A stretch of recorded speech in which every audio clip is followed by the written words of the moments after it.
পরিবেশটা অসাধারণ সুন্দর। কিন্তু তারপরও রাতের এক্সপেক্টেড ঘুমটা হলো না। সেটার একমাত্র কারণ হচ্ছে আমাদের এই রিসোর্টটার এমন বেগতিক অবস্থা। তো সব কষ্ট ভুলে সকালের চারপাশের পরিবেশটা দেখতে লাগলাম। আর এগুলো দেখতে, দেখতে কষ্টটা ভুলে গেলাম। এখন আছি সাজেকের যে সেন্ট্রাল মসজিদটি রয়েছে, এই মসজিদে। আশেপাশের ভিউ অসাধারণ সুন্দর। দেখতেই পাচ্ছেন। এই পয়েন্ট থেকে অনেক সুন্দর ভিউ পাওয়া যায়। সাজেকের আরেকটি অ্যাট্রাকটিভ পয়েন্ট হচ্ছে লুসাই ভিলেজ।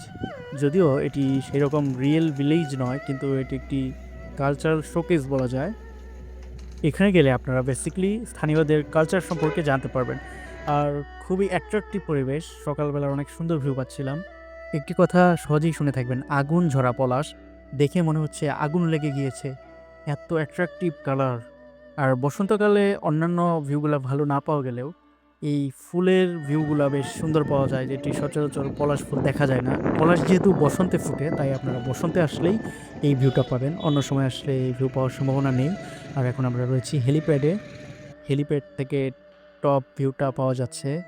আর মাত্রই সানরাইজ হয়েছে, সাথে সকালের যে নির্মল হাওয়াটা গায়ে লাগছিল, এই ফিলিংস মুখে বলে বোঝাতে পারবো না। সেখানে না গেলে এটার ফিলগুলো পাওয়া যায় না। তো এখান থেকে হাইকিং করতে, করতে আমরা হোটেল এরিয়াগুলো পর্যন্ত যাব। চলুন নির্মল বাতাসে সুন্দর ওয়েদার উপভোগ করা যাক।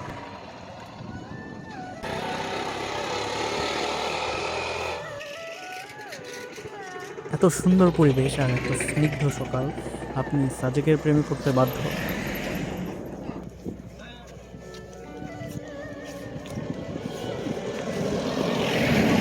এখানে স্পিড লিমিট হচ্ছে 20 কিলোমিটার পার আওয়ার। পাহাড়ের খাদের কর্নারে রাস্তার পাশে অনেকগুলো বেঞ্চ দেওয়া রয়েছে একটু পরপর। তো এখানে পর্যটকরা বসে নেচার উপভোগ করতে পারে। ব্রেকফাস্টের সময় হয়ে গিয়েছে এবং ব্রেকফাস্টে ছিল খিচুড়ি, একটি ডিম, সাথে চাটনি এবং সালাদ। সাজেক বা বিভিন্ন পাহাড়ি এলাকায় গিয়ে আপনারা কিন্তু পানি একটু সাবধানে খরচ করবেন, কারণ এখানে পানি আনা নেওয়া অনেক কষ্টকর ব্যাপার। আমরা খাগড়াছড়ির উদ্দেশ্যে রওনা দিয়ে দিলাম এবং আলহামদুলিল্লাহ আজকের দিনটা এত সুন্দর। গতকাল ওয়েদারটা একটু হেভি ছিল, যার কারণে ভিউগুলো ক্লিয়ার ছিল না। আর আজকে রোদ উঠায় ভিউগুলো একদম ক্লিয়ার এবং ভালো পাচ্ছিলাম। পাহাড় কেটে মাঝখানে কিংবা দুই পাহাড়ের মধ্যবর্তী স্থানে তৈরি করা হয়েছে রাস্তা, তাই এত সুন্দর প্রাকৃতিক দৃশ্যে মন ভরে যায়।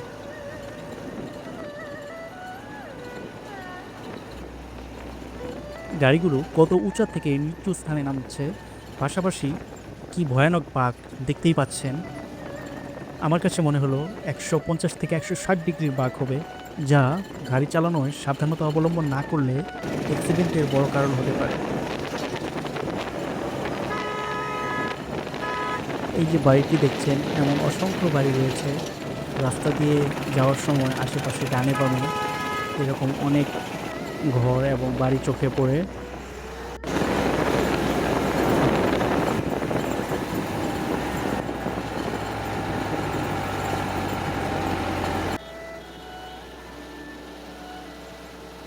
ওই তো সামনেই দেখা যাচ্ছে পাহাড়ি শিশুরা বসে বসে হাত বাড়িয়ে দিচ্ছে।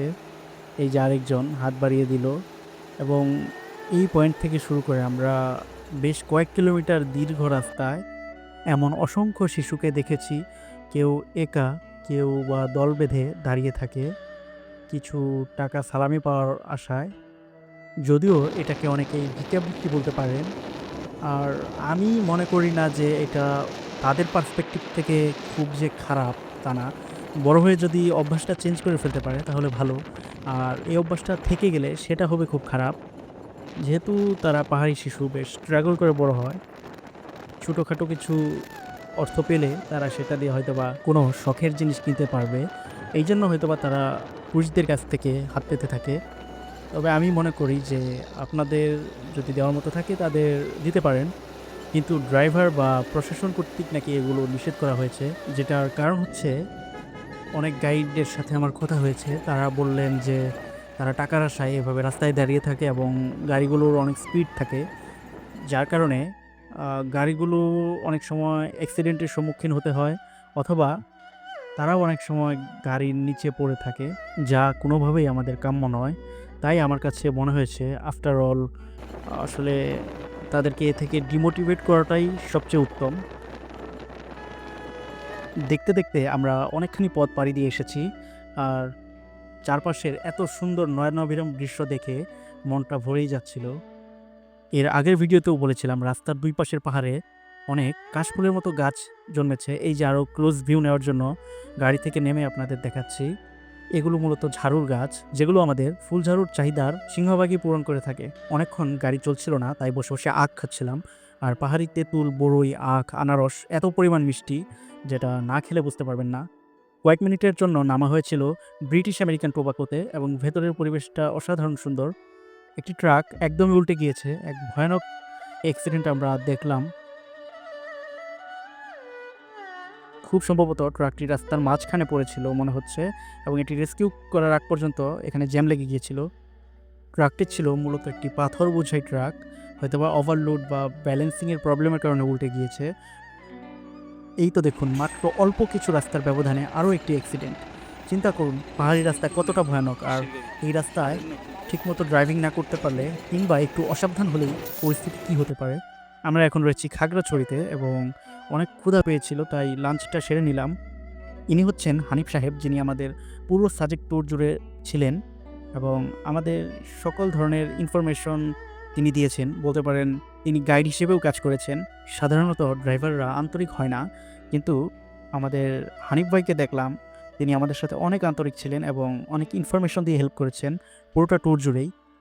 আর ড্রাইভার হিসেবে বললে তো মানে তার জুড়ি নেই, অসাধারণ ড্রাইভ করেন, খুবই স্মুথ এবং পারফেক্ট ড্রাইভ করেন বলা যায়। আমার পরীক্ষিত টেস্টেড ড্রাইভার উনি। তো চাইলে ওনাকে আগে থেকেই বুকিং করে রাখতে পারেন, কারণ ওনার অনেক বেশি চাহিদা। আমার কাছে যদি তার নাম্বারটা থেকে থাকে তাহলে ইনশাল্লাহ ডেসক্রিপশন বক্সে নাম্বারটা দিয়ে দিব, সেখান থেকে যোগাযোগ করে যেতে পারবেন, বুকিং করতে পারবেন। এরই মধ্যে আমরা চলে আসলাম আলুটিলা গুহা দেখার জন্য। আলুটিলার অবস্থান খাগড়াছড়ি শহর থেকে 8 কিলোমিটার পশ্চিমে। সো আমরা ভেতরে ঢুকলাম, এখানে গাড়ি পার্কিং করে রাখা হবে। বেশ কিছু পথ হেঁটে যেতে হয় আলুটিলা গুহায় যাওয়ার জন্য। দূর থেকে দেখতেই পাচ্ছেন কত সুন্দর একটি ব্রিজ। এখানে বেশ কয়েকটি সেতু রয়েছে, এবং এগুলোর আশপাশ থেকে অনেক সুন্দর সুন্দর পাহাড়ি ভিউ পাওয়া যায়। সাজেক ঘোরার এই প্যাকেজে এগুলোর সাথে রিসাং ঝর্ণাও দেখানো হয়, কিন্তু আমরা এই সিজনে এসেছি, এখন ঝর্ণায় পানি নেই, তাই সেখানে যেয়ে লাভ নেই, তাই আর কি ঝর্ণায় যাওয়া হয়নি। অন্যান্য সিজনে আসলে বেশিরভাগ সময় রিসাং ঝর্ণা যাওয়া হয় আর কি, সময় হলে।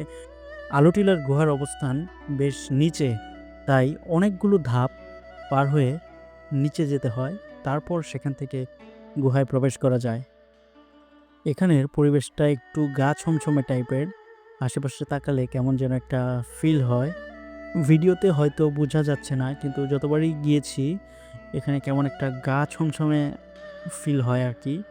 তো অনেকটা পথ নেমেছি, আরও কিছু নামার বাকি, তারপরে হচ্ছে আমরা গুহায় প্রবেশ করতে পারবো।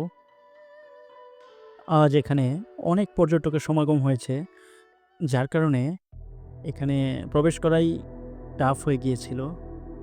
গুহা দিয়ে প্রবেশ করার কিছুক্ষণ পরেই দেখতে পারবেন একদম ঘুটঘুটে অন্ধকার, সেখানে রাস্তা টোটালি দেখা যাবে না। সো একে অপরকে হেল্প করতে হবে, আর পারলে ফ্ল্যাশ লাইট নিয়ে যাওয়া ভালো হয়। মোবাইলের ফ্ল্যাশ লাইট আসলে অনেক সময় পড়ে যাওয়ার সম্ভাবনা থাকে। পানি থাকায় বেশ সাবধানতা অবলম্বন করতে হয়।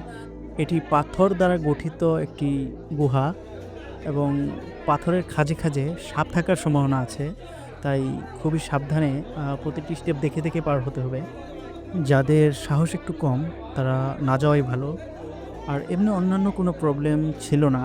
এদিন গ্রাম থেকে আগত কিছু পর্যটক ছিল, যারা অনেক চিল্লাচিল্লি করছিল, যে কারণে এখানে যে ইকো হচ্ছিল, প্রতিধ্বনি হচ্ছিল, এখানে টিকা খুবই মুশকিল হয়ে যাচ্ছিল, আর মনে হচ্ছিল যে কখন বেরোবো, মানে একদম অস্বস্তি ফিল হচ্ছিল।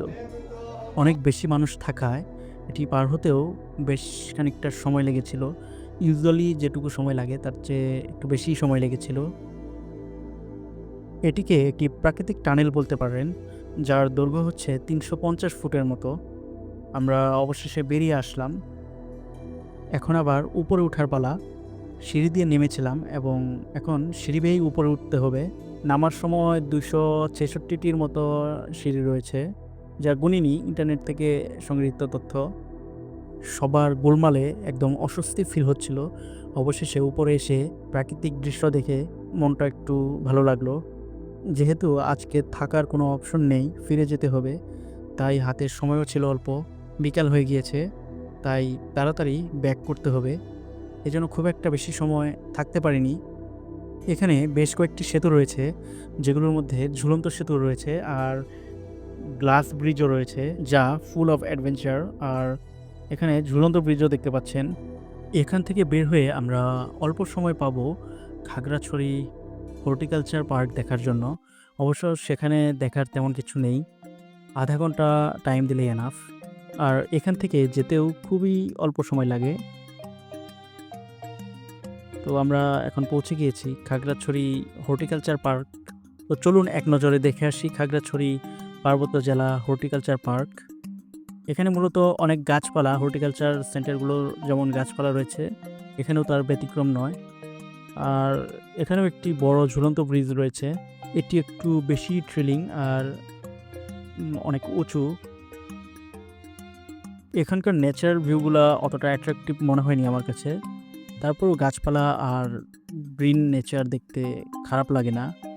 তো এই ঝুলন্ত ব্রিজ পার হতে অনেকেরই স্ট্রাগল করতে হয়েছে।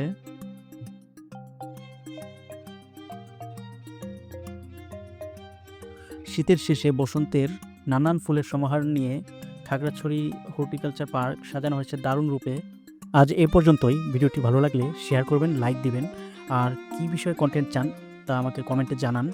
পরবর্তী ভিডিও দেখতে চাইলে প্লিজ চ্যানেলটি সাবস্ক্রাইব করুন। আর আজকে এ পর্যন্তই। আল্লাহ হাফেজ।